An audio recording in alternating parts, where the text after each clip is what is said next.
Oke, selanjutnya sifat yang kedua adalah sifat pembagian bilangan per pangkat ya. Sama seperti kemarin yang sudah Ibu jelaskan bahwa sifat pembagian bilangan per pangkat itu bentuknya seperti ini. A pangkat M dibagi A pangkat N itu hasilnya sama dengan A pangkat M dikurang N. Jadi dia itu kebalikan dari sifat perkalian bilangan berpangkat. Kalau perkalian itu pangkatnya ditambah asalkan bilangan pokoknya sama ya. Sedangkan kalau pembagian itu pangkatnya dikurang ya, asalkan juga sama bilangan pokoknya ditambah asalkan bilangan pokoknya sama. Nah, sekarang di sini Ibu kasih contoh. Kalau kemarin kan sudah Ibu berikan contoh, itu contohnya berupa angka. Sekarang Ibu berikan contohnya berupa variabel.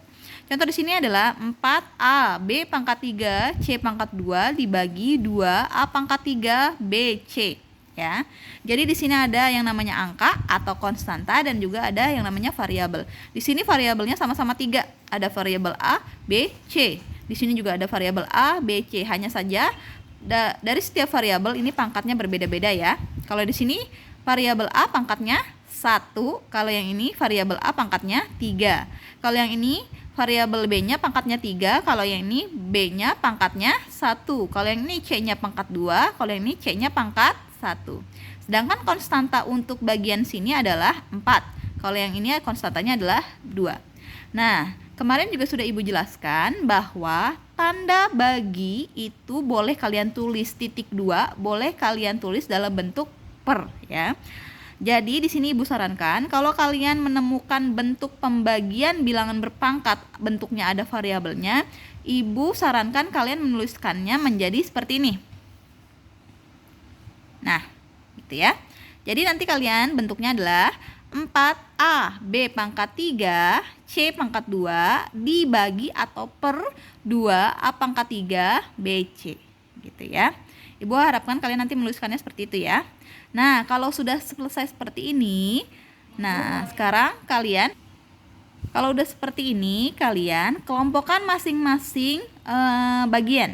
Ya, misalkan contoh konstanta, karena di sini ada konstanta, di bawah juga ada konstanta, berarti kelompokkan konstanta dengan konstanta. Variabel A dengan variabel A, variabel B dengan variabel B, variabel C dengan variabel C. Jadi kalian nanti kelompokkan seperti ini. Ibu buka. Nah, ya, terlihat ya. Jadi, sudah Ibu kelompokkan di sini 4/2. Konstanta dengan konstanta dikali A per A pangkat 3 dikali B pangkat 3 per B dikali C pangkat 2 per C. Ingat ya, kalian pokoknya mengelompokkannya sesuai dengan soal awal. Di sini kan atasnya 4, berarti tulis 4. Atasnya ada A, di sini juga A. Di sini ada B pangkat 3, berarti atasnya di sini B pangkat 3. Di sini ada C pangkat 2, berarti di sini juga C pangkat 2. Begitupun dengan yang bawah. Kalau sudah selesai, nah kalian tulis lagi gini. 4 bagi 2, ini artinya per itu bagi ya. 4 bagi 2 bisa nggak? Bisa ya, hasilnya berapa? Hasilnya adalah 2. Sebenarnya 2/1, tapi nggak usah tulis ya, 2/1. Nah, sekarang gini ya. Tadi kan Ibu udah bilang, kalau bentuknya pembagian itu pasti pangkatnya dikurang, ya. Di sini A-nya A pangkat berapa sih? 1. Di sini A-nya A pangkat berapa sih? 3. Nah, sekarang karena bilangan pokoknya sama, berarti nanti kalian nulisnya adalah A 1 dikurang 3, begitu kan ya? 1 ini dari mana? 1 ini dari yang atas, yang ini. 3 ini dari yang mana? 3 ini dari yang bawah. Kurang ini dari mana? Karena sifat pembagian bilangan berpangkat adalah selalu dikurang. Gak boleh dibalik ya. Gak boleh 3-nya duluan baru dikurang 1. Karena yang pangkat atas adalah pangkat 1 ya. Sedangkan 3 itu ada di bagian bawah gitu ya. Nah, nanti ini pasti 1 dikurang 3 hasilnya berapa? Minus ya. Berarti A pangkat min 2. Bu, nanti nulisnya gimana A pangkat min 2? Ya. Oke, kalau itu bisa deh kalian nanti kalian Ibu jelaskannya nanti, kalian tulis saja dengan hasilnya ya. Berarti di sini ada berapa? A pangkat min 2 dikali. Nah, di sini yang ini. Yang atas pangkatnya pangkat 3, yang bawah pangkatnya pangkat 1. Ingat, pembagian bilangan berpangkat ini selalu kurang. Berarti jadi bagaimana? B pangkat 3 kurang 1. Ya kan? Hasilnya adalah B pangkat 2. Tulis. B pangkat 2 dikali, yang ini jadi bagaimana? C pangkat 2 dikurang 1. Hasilnya adalah C pangkat 1. Karena pangkat 1 jadi nggak usah tulis. Ya, berarti hasilnya adalah C. Nah, sekarang lihat. Ini bentuknya semua sudah pangkat positif. Ini 2 pangkat 1, satunya positif. Ini B pangkat 2, 2-nya positif. Ini C pangkat 1, satunya positif. Yang pangkatnya negatif hanyalah ini, A pangkat min 2. Nah, kemarin ingat nggak? Kalau pangkatnya negatif, kalau ibu suruh rubah ke dalam bentuk pangkat positif, jadi berubah bagaimana? Jadi berubah jadi 1 per. Jadi nanti kalian tulisnya kayak gini, 2 dikali 1 per A pangkat 2. Ingat ya. Jadi negatifnya berubah jadi 1 per. Karena negatifnya sudah berubah 1 per, berarti tinggal tulis A pangkat 2 dikali B pangkat 2 dikali dengan C. Ya.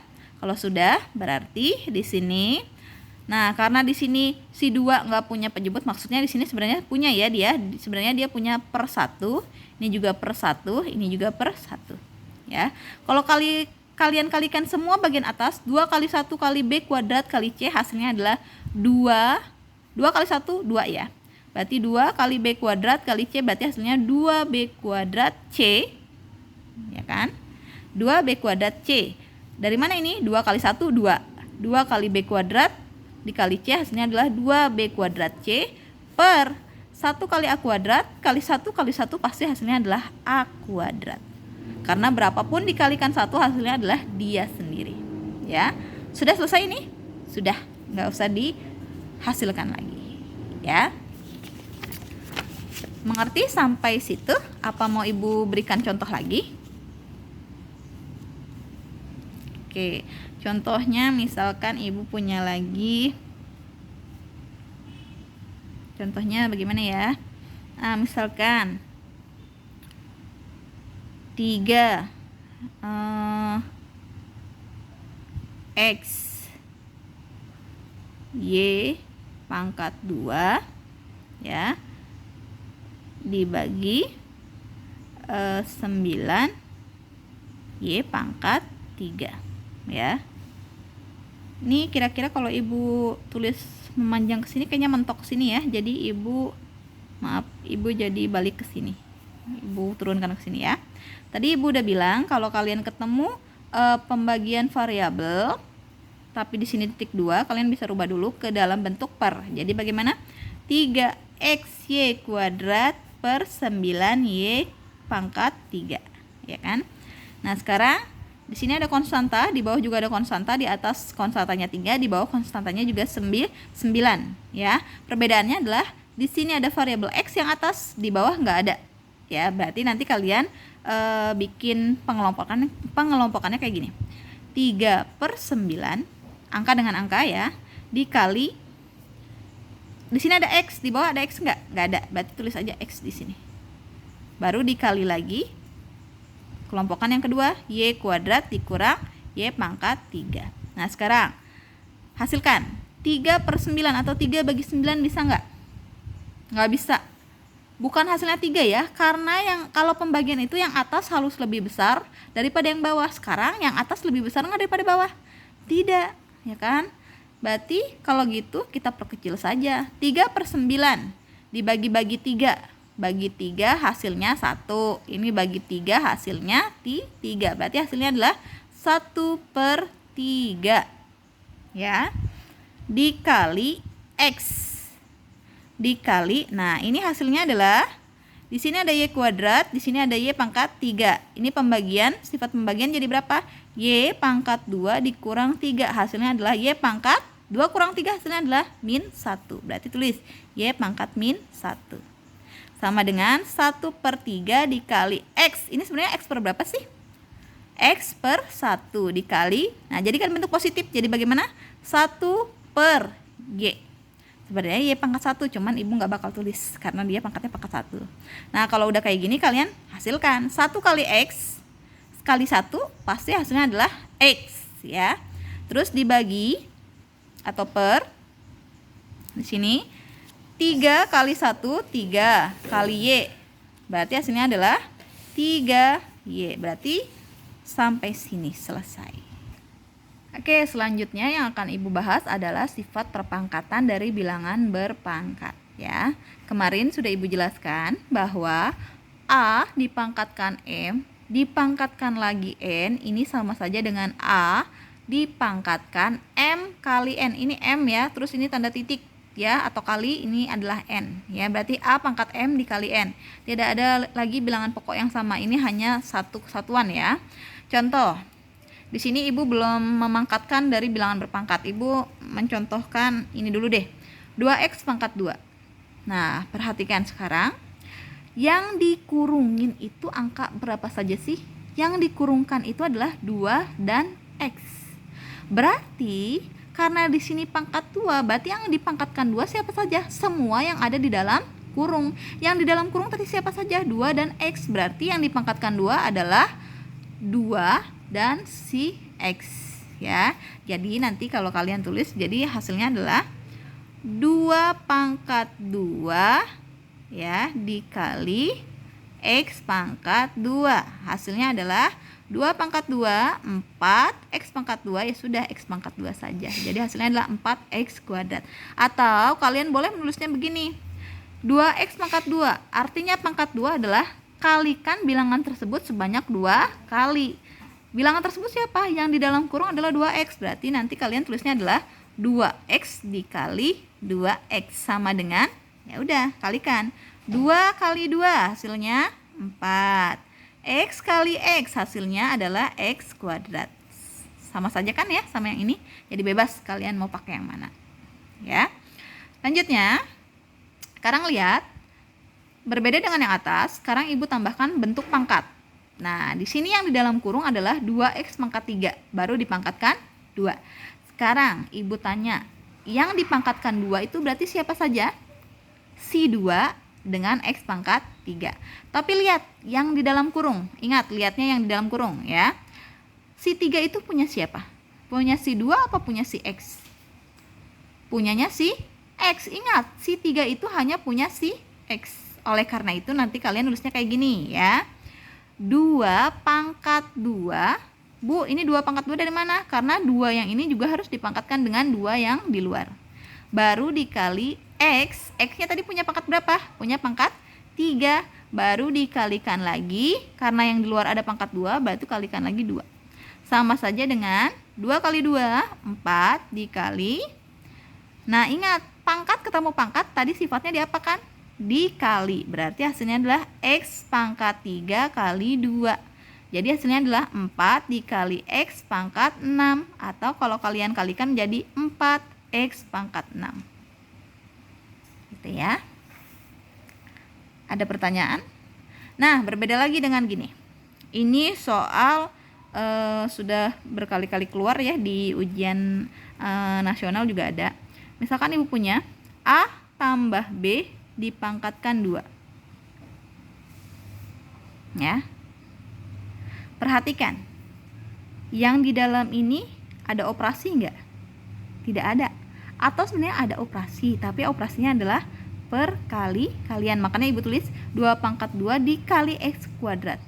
Jadi kalau tidak ada operasi di dalamnya, tapi sedangkan di dalamnya itu ada 2 suku, sebenarnya ini operasinya adalah dikali. Begitupun dengan yang ini. Ini dikali. Bagaimana dengan yang ini? Apakah ini dikali? Tidak, ini sudah jelas-jelas ini ditambah ya. Tapi dia dipangkatkan 2. Ini hasilnya bukan dari A kuadrat ditambah B kuadrat. Ini salah besar. Ya. Kalau kalian nulisnya seperti ini pasti salah besar. Karena di sini operasinya bukan dikali, ya. Bukan seperti ini. Kalau yang ini boleh 2x kuadrat hasilnya adalah 2 pangkat 2 dikali x pangkat 2. Karena di sini tidak ada operasi tambah atau tidak ada operasi pengurangan. Kalau ini kan udah jelas-jelas ada operasi tambah di tengahnya. Kalau kayak gitu jadi bagaimana, Bu? Kalau kayak gini, lihat yang di dalam kurung itu siapa? A ditambah B. Artinya pangkat 2 adalah bilangan yang di dalam kurung dikalikan sebanyak 2 kali atau dikalikan sebanyak pangkat. Jadi hasilnya adalah A tambah B dikali A tambah B. Nanti kalian nulisnya kayak gini. Ya. Jadi bukan A kuadrat tambah B kuadrat. Bu, kalau di sini A-nya A pangkat 3, berarti teruskan A tambah B kali A tambah B dikali A tambah B. Kalau pangkatnya 4, Teruskan lagi, A tambah B kali A tambah B kali A tambah B dikali A tambah B sesuai dengan jumlah pangkat, gitu ya. Oke, ada pertanyaan sampai sini? Kalau tidak ada pertanyaan, kita lanjut ke selanjutnya ya. Oke, kita lanjut. Nah, gimana Bu kalau bentuknya pecahan tapi ada pangkatnya? Kalau bentuknya pecahan ada pangkatnya gini. Jadi tetap kita lihat siapa yang ada di dalam kurung. Yang di dalam kurung adalah 1/3. Berarti si 2 ini atau pangkat 2 ini punya siapa? Punya angka 1 juga punya si angka 3 ya. Nanti berarti kalian kalau menulisnya kayak gini jadinya 1 pangkat 2 per 3 pangkat 2 ya. Jadi sama dengan 1 pangkat 2 hasilnya 1 per 3 pangkat 2 hasilnya 9 gitu ya. Atau kalau bentuknya variabel misalkan 1 per 2 AB pangkatkan 2. Wah Bu banyak banget. Nah gitu ya. Si 2 ini punya siapa saja? Punya si 1, punya si 2A AB. Nah jadi nanti kalian nulisnya jadi bagaimana? 1 pangkat 2 per, berarti si 2 ini punya 2 juga kan? 2 pangkat 2 A pangkatkan 2 B pangkatkan 2. Jadi hasilnya adalah 1 pangkat 2 1 per 2 pangkat 2 4 A pangkat 2 A kuadrat B pangkat 2 berarti B kuadrat. Selesai sampai sini. Ada pertanyaan sampai situ? Oke, mungkin hari ini materi yang Ibu bahas sampai sini saja ya. Sama dengan yang kemarin, sifat-sifat bilangan berpangkat yang Ibu bahas hanya saja kali ini yang Ibu bahas adalah bilangan bervariabel ya. Kalau kemarin bilangan bulat atau angka saja yang Ibu bahas ya. Angka berpangkat yang operasi perkalian, angka berpangkat yang operasi pembagian, tapi kali ini Ibu jelaskan dengan bentuk variabelnya ya. Oke, maaf kalau masih banyak kekurangan. Nanti kalau misalkan ada yang bertanya silahkan tanyakan saja di kolom komentar atau tanyakan saja di grup Telegram ya.